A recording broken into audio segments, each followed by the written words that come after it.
pessoal do canal Opina Eventos, eu aqui de novo, Josialdo, e vim falar hoje sobre séries de ficção científica. Vamos fazer duas resenhas e algumas curiosidades dessas duas séries.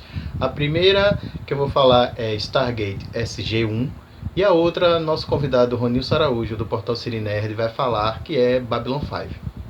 Entendeu? Então, sem mais demoras, se você está chegando agora primeiramente no canal, nós temos outras resenhas. Fizemos no mês passado uma resenha sobre seriados da década de 80. Nessa agora estamos fazendo sobre década de 90. Também fizemos um tutorial para quem não conhece o RPG. Entendeu? Falamos sobre o que é RPG, falamos sobre anime, a história dos animes, a história dos quadrinhos. Qualquer coisa, dá uma olhada. Aqui no cantinho da tela você vai ver o link para se inscrever. Entendeu? Gostou do nosso conteúdo? Se inscreva, dê um like, ative o sininho. E sem mais demoras, vamos para o primeiro bloco. É um seriado de ficção científica baseado no filme Stargate, de 1994, onde existem aparelhos chamados Stargaters, portais que usam buraco de minhoca para fazer viagens interestelares. A série foi produzida pela MGM e filmada pela Bridget Studio, em Vancouver, Canadá. O seu primeiro episódio foi transmitido em 27 de julho de 1997 pelo canal de televisão a cabo Showtime, que exibiu as 5 primeiras temporadas. O restante foi transmitida pelo canal Sci-Fi. A série teve 214 episódios, dividida em 10 temporadas. E aqui no Brasil, o seriado foi transmitido pelo canal a cabo Fox Brasil até 2007, quando passou para a grade do canal Sci-Fi Brasil e atualmente também pode ser assistida na RBTV.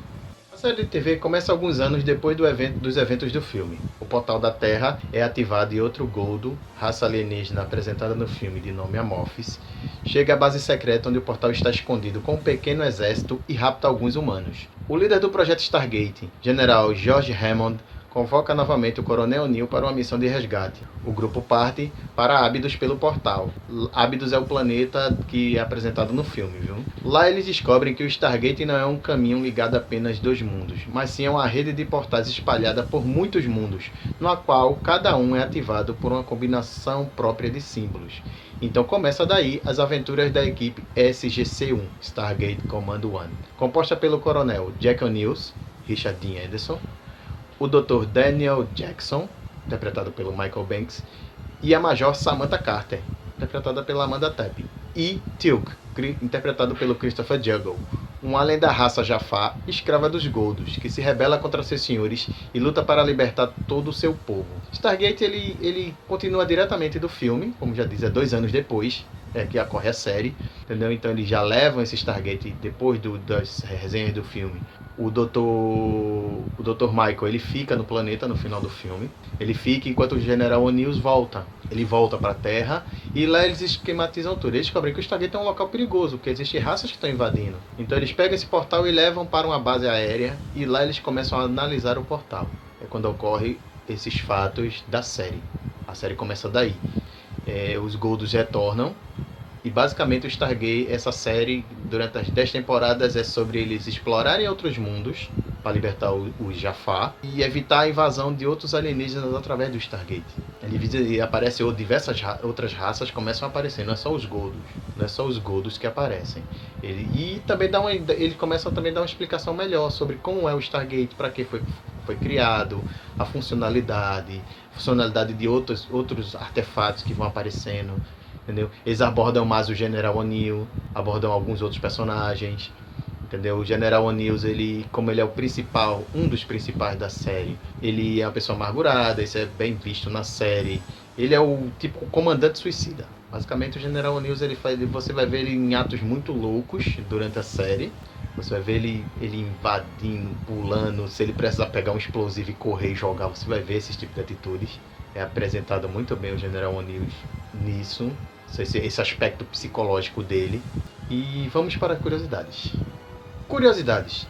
Stargate SG-1 deu origem a mais 2 séries irmãs, a Stargate Atlantis e a Stargate Universe, e também é uma série animada. 2 filmes para DVD foram lançados em 2008 no mercado estadunidense, para concluir a história da série. Um deles é o Stargate The Ark of Truth e Stargate Continuum. A série termina no hiato e esses filmes vieram justamente para fechar. É a única série da televisão publicamente apoiada pelas Forças Armadas dos Estados Unidos, em especial pela Força Aérea. O SGC, Stargate Command, é um lugar fictício. No entanto, o local onde fica a Montanha Cheyenne é uma base da Força Aérea na vida real. As cenas de entrada na base são filmadas na entrada verdadeira. O Michael Shanks, que interpreta o Dr. Daniel Jackson na série, tem medo de aranha, aracnofobia. Por isso, quando gravava os episódios com os replicantes em forma de aranha, ele insistia em usar uma venda enquanto as criaturas estavam no set. Caraca, o cara tinha uma fobia grave de aranha e precisou fazer cenas junto da fobia dele. Muito punk isso, cara. Imagina a situação do ator, pessoalmente, né? E ele ter que interpretar isso. Ter que tirar, né, esse medo e interpretar. Caraca, deve ter sido muito penoso para ele. E são essas as curiosidades. Então eu passo agora para Ronilson falar de Babylon 5. Vai aí, Ronilson, é com você. Até mais. Seguimos no canal Opinião Eventos com as melhores séries dos anos 90. A série que vou comentar é centrada numa estação espacial distante, nos limites dos territórios de várias raças alienígenas, com uma trama que mescla a Lenda do Rei Arthur, Império Romano, Duna e Senhor dos Anéis, ambientada no espaço. Mas não estou falando de Star Trek. A narração de abertura da série explica a situação aos espectadores apenas na primeira temporada, na introdução de cada episódio. Era o amanhecer da terceira era da humanidade, 10 anos depois da guerra Terra-Minbari. O projeto Babylon era um sonho que tomou forma. Seu objetivo, evitar outra guerra criando um lugar onde humanos e alienígenas pudessem acertar suas diferenças pacificamente. É um porto de chamada, um lar longe do lar para diplomatas, andarilhos, empresários e vagabundos. Humanos e alienígenas envoltos em 2.500.000 toneladas de metal, sozinhos na escuridão. Pode ser um lugar perigoso, mas é nossa melhor esperança de paz. Essa é a história da última das estações Babylon. O ano 2258, o lugar Babylon 5. Estou falando de Babylon 5, série criada pelo roteirista e produtor Joseph Michael Straczynski, ainda nos anos 80, que depois de uma peregrinação por vários estúdios, chamou a atenção da Warner Bros. A série foi produzida e lançada no extinto canal de TV aberta norte-americano Prime Time em 1994. A série rendeu 5 temporadas, um total de 110 episódios. No Brasil, a série foi exibida apenas na TV paga no Warner Channel. O SBT chegou a adquirir os direitos de exibição e exibiu a série derivada Crusade e alguns telefilmes de Babylon 5, mas foi só isso, infelizmente. Até hoje, Silvio Santos não sabe o que perdeu. Tá bom. Na trama, 2 décadas antes do lançamento da estação espacial, ocorreu a chamada A Batalha da Linha, uma sangrenta guerra dos humanos contra uma raça chamada Minbari. A guerra teve início durante uma desastrosa situação de primeiro contato que resultou numa tragédia brutal para a raça alienígena. Assumindo os humanos como inimigos perigosos, os Minbari começaram a exterminar toda a raça humana espalhada em colônias pela galáxia. Eles demonstraram superioridade tecnológica, numérica e de recursos. Quando restava apenas o planeta Terra, cercado de cruzadores Minbari, os alienígenas estranhamente se rendem e pedem desculpas pela guerra. Nasce daí o projeto Babylon para a criação de uma estação espacial focada em promover a paz. Contudo, misteriosos terroristas e agentes infiltrados agiram para sabotar e eliminar qualquer tentativa de produzir essa estação. Os ataques destruíram Babylon 1, Babylon 2 e Babylon 3, enquanto estava em fase de construção. Outro mistério envolveu a estação Babylon 4, depois que ela ficou construída e em plenas condições de uso. Perto da inauguração, a estação Babylon 4 foi sequestrada e sumiu,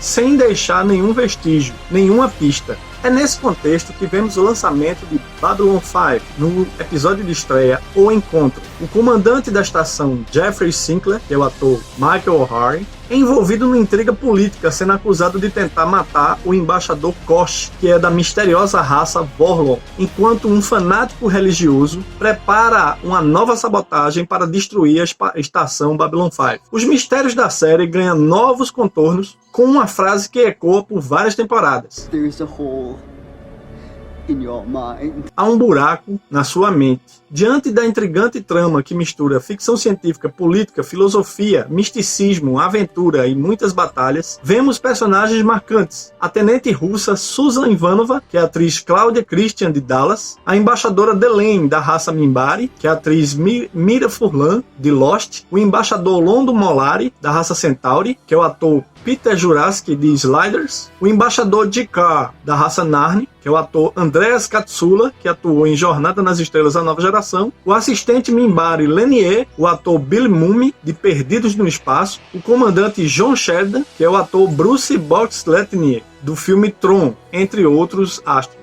Cada nova temporada ganha uma introdução diferente à medida em que a trama evolui, mas a série é marcada de grandes influências. O núcleo político da estação, por exemplo, se assemelha à tábua redonda das lendas do Rei Arthur, diante de uma ameaça estrangeira. Depois surge até uma nave chamada Excalibur. Muitas das referências da série são relacionadas a Senhor dos Anéis, porque em ambos casos é também um alvorecer da Terceira Era. A Ordem dos Patrulheiros Minbar, os Rangers, são uma clara referência a Aragorn, também um Ranger no romance. A ameaçadora raça Shadows evoca as forças do Lorde Sauron, que ameaça a todos e também retorna após ser derrotado em eras passadas. O planeta dos Shadows, Zahadum, é uma referência a Barad-dûr, o castelo de Sauron, e no momento emblemático da série surge a frase "Não vá para Zahadum ou você morrerá". Por outro lado, o enigmático e monossilábico embaixador Kosh pode ter influenciado o personagem Groot do grupo Guardiões da Galáxia da Marvel Comics. Joseph Michael Straczynski vem de uma longa carreira de TV, como roteirista da clássica animação He-Man e também criador de She-Ra, responsável pelas séries de animação Capitão Power e a versão de Os Caça-Fantasmas. Ele produziu a releitura de Além da Imaginação para os anos 80 e a série de suspense Assassinato por Escrito antes de se aventurar no espaço. Ainda nos anos 80, Straczynski criou o projeto Babylon 5 para o universo de Star Trek, empolgado com o sucesso de A Nova Geração. Ele apresentou o projeto para a Paramount, mas foi rejeitado. Com o tempo, levou o projeto a outros estúdios até que a Warner Bros. Decidiu arriscar em produzir a série. Enquanto preparava a primeira temporada, a Paramount lançou antes Star Trek Deep Space Nine, claramente bebendo da fonte das ideias de Straczynski, que ameaçou entrar com um processo contra o estúdio Paramount. Deep Space Nine foi lançada meses antes de Babylon 5. Para o público, na mesma época, ficou a impressão de que Straczynski copiou Jornada, quando na verdade ocorreu o inverso. Depois de muita negociação, Straczynski desistiu do processo e, como se houvesse um secreto tratado de paz, os estúdios permitiram a troca de atores em participações especiais de uma série para outra. Por exemplo, a atriz Majel Barrett, viúva do criador de Star Trek Gene Roddenberry, atuou em Babylon 5 no episódio da terceira temporada Ponto Sem Retorno, no papel de Lady Morella, enquanto, por outro lado, o ator Billy Mumy participou do episódio de Deep, O Cerco de AR-558, da sétima temporada, no papel de Kellin. Em comum, as séries são ambientadas em uma estação espacial remota para contato diplomático entre diversas raças alienígenas numa missão de paz. O nome da estação é acompanhado por um número. Há um passado misterioso rondando ambas as estações. Uma raça imperialista decadente com um passado de glória, em ambos os casos os Cardassianos e os Centauri, que subjugaram outra raça, no caso os Bajorianos e os Narnis, e eles tentam prestar contas com seus atos passados. Ambas as situações remetem ao conflito Israel e Palestina. Personagens importantes em ambas as séries têm o mesmo nome, Lita e Dukat. Líderes com estranha ligação com entidades religiosas alienígenas são indicados como prometidos, é o caso de Sisko e Sheridan. Uma misteriosa raça ameaça a todos, que é o Dominion e os Shadows. Mas as alegações de plágio sempre foram desmentidas pelos produtores de Deep Space, que eram o Rick Berman e o Mike Piller. Entre as diferenças, o universo utópico e otimista criado por Roddenberry entra em forte oposição ao universo distópico de Straczynski. Além disso, Babylon tem uma mitologia bem mais estruturada e contínua, personagens densos e complexos e ambíguos, tramas mais interligadas e reviravoltas mais imprevisíveis. Straczynski uniu diversos roteiristas para escrever os episódios da primeira temporada, mas a qualidade irregular das tramas fizeram com que o criador assumisse as rédeas e fosse o único roteirista da segunda temporada até a quinta, com exceção de um único episódio, igualmente marcante e memorável, o onírico O Dia dos Mortos, escrito por Neil Gaiman, brilhante escritor da saga de quadrinhos Sandman, dos livros Stardust e Deuses Americanos, que rendeu a série exibida na Amazon Prime Video no Brasil. A série foi a primeira da TV produzida para o formato widescreen e mostrou episódios impactantes, como um em que houve uma reportagem manipulada de uma equipe de TV contra a estação, o outro tinha o foco da guerra pela ótica de dois faxineiros, e o incrível episódio Desconstrução das Estrelas Cadentes, inspirado em grandes histórias da ficção científica de nomes como Isaac Asimov e Arthur C. Clarke, dirigido por um dos atores da série, Stephen Furst, que faz o papel de Vir-Koto, da raça Centauri. A série teve ainda duas participações memoráveis: o ator Michael York, de Fuga no Século 23, como o misterioso Arthur, e Walter Koenig, o Chekhov de Star Trek, vivendo aqui um grande vilão, Alfred Bester. Babylon 5 é simplesmente considerada uma das melhores séries de ficção científica de todos os tempos, rendeu ainda uma série de livros, uma série de quadrinhos, 7 telefilmes com destaque para No Início, em que revela alguns dos segredos sobre a Guerra da Linha e a Lenda dos Rangers, que serviria de episódio piloto para uma nova série, mas isso não deu certo. Mesmo assim, rendeu uma série derivada, Crusade, que sem o mesmo nível de qualidade, rendeu apenas uma temporada de 13 episódios, com uma trama ainda mais interligada com a lenda do Rei Arthur, a bordo da nave Excalibur, lançado numa rede TV paga, a TNT, e exibida no Brasil tanto no SBT quanto pela TNT. Nos últimos anos, Straczynski assumiu os roteiros de quadrinhos de personagens como Homem-Aranha, Thor, Quarteto Fantástico e Surfista Prateado, todos da Marvel Comics, e Estrelas Cadentes para a Image Comics. O criador nunca desistiu de Babylon 5 e continua tentando realizar uma refilmagem da série. Um projeto chegou a ser anunciado em 2014, mas não foi em frente. Em 2018 foram divulgadas notícias sobre um novo projeto de Zack Snyder à frente da série, só que revelou-se fake news. O próprio Straczynski deu uma entrevista e revelou recentemente que só não faz uma nova versão porque os donos dos direitos, que é o Warner Bros., não permite, que é uma burrice dos produtores de não entender o potencial da série. A série Babylon 5 nunca foi lançada em DVD no Brasil, nem em nenhum serviço de streaming por aqui. Em 2019, ela foi lançada pela Amazon Prime Video apenas nos Estados Unidos, dando esperança aos fãs do lançamento no Brasil. Mas tudo indica que a série deve chegar por aqui pelo serviço de streaming HBO Max, e deve ser lançada aqui apenas em 2021. E fica a dica: curta, compartilhe e continue conosco. Vida longa e próspera, e até a próxima!